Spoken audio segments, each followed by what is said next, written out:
आज भीष्म जी की कथा देवी पुराण से प्रारंभ हो रही है। श्री सूत जी बताते हैं कि एक समय की बात है कि राजा शांतनु शिकार खेलने वन में गए थे। गंगा तट पर घने वन में घूम ही रहे थे कि वहां पर अद्भुत आभूषणों को धारण किए हुए एक सुंदर कन्या उनको दिखाई दे दी। उस कन्या को देख करके राजा शांतनु उस पर मोहित हो गए और उससे मधुर वचनों में कहने लगे, देवी, हे गंधर्वी, हे यक्षिणी, हे अप्सरा, हे नागकन्या, इनमें से आप कौन हो? तुम जो कोई भी हो, मैं तुम्हें अपनी धर्म पत्नी बनाना चाहता हूं। राजा शांतनु को यह ज्ञान न था कि कन्या गंगा है, परंतु गंगा जानती थी कि ये पिछले जन्म के राजा महाभीष ही हैं, जो इस समय शांतनु के रूप में पैदा हुए हैं। पूर्व जन्म के प्रेम संबंध को स्मरण करते हुए गंगा ने राजा की बात को स्वीकार कर लिया।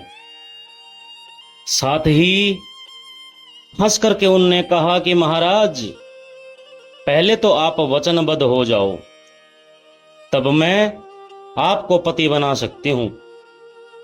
हे राजन, मैं जो कुछ भी कार्य करूं वह चाहे अच्छा हो या बुरा हो, आप रोकने के अधिकारी नहीं होंगे। मुझसे अप्रिय वचन कभी नहीं बोलेंगे।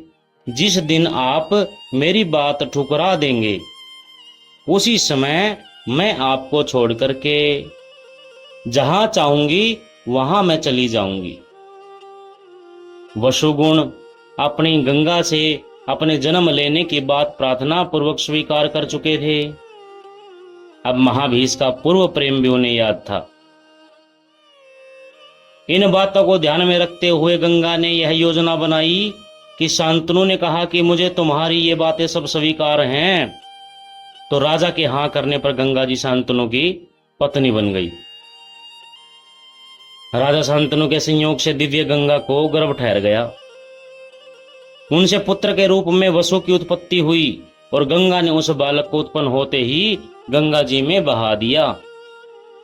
इसी प्रकार उनके दूसरा, तीसरा, चौथा, पांचवा, छठा, सातवां ऐसे बालकों ने जन्म लिया और जन्म लेते ही गंगा जी उन्हें गंगा जल में प्रवाहित करती गई।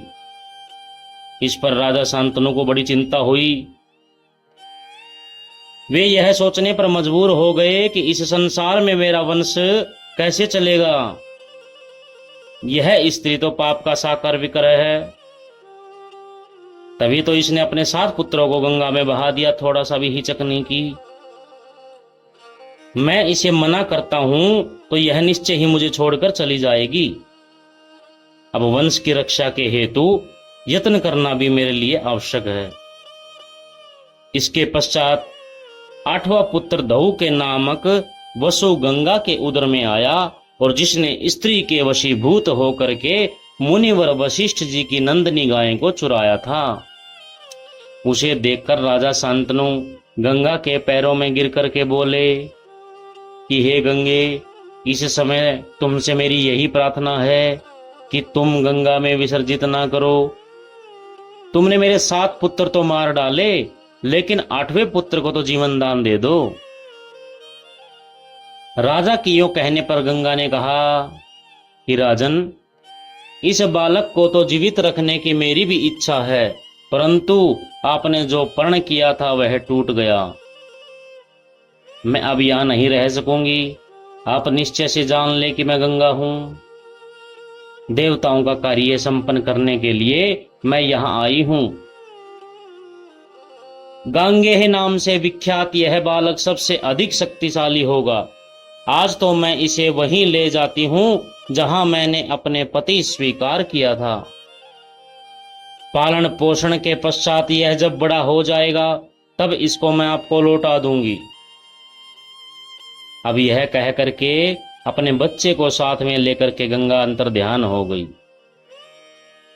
राजा शांतनु के दुख का कोई पारावार नहीं था। इस घटना के बाद राजा शांतनु एक बार शिकार खेलने गए। धीरे धीरे गंगा तट पर पहुंचे तो उन्हें एक राजकुमार दिखाई दिया जो गंगा तट पर खेल रहा था। वह बालक एक विशाल धनुष पर बाण चढ़ा करके उन्हें छोड़ रहा था। यही उसका खेल था। गंगा जी उसी रूप में वहां प्रकट हुई जैसे पहले वह सुंदर रूप में उसके सामने प्रकट हुई थी। गंगा बोली, राजन, यह तुम्हारा पुत्र है। अब तक मैंने इसका पालन पोषण किया। यह बालक 8वां पुत्र वसु है। मैं इसे आपके हाथों में सौंप रही हूं। इतना कहकर के गंगा ने बालक को राजा शांतनु को सौंप कर स्वयं अंतर ध्यान हो गई। हस्तिनापुर पहुंच करके महाराजा शांतनु ने बड़ी धूमधाम के साथ अपने पुत्र का उत्सव मनाया।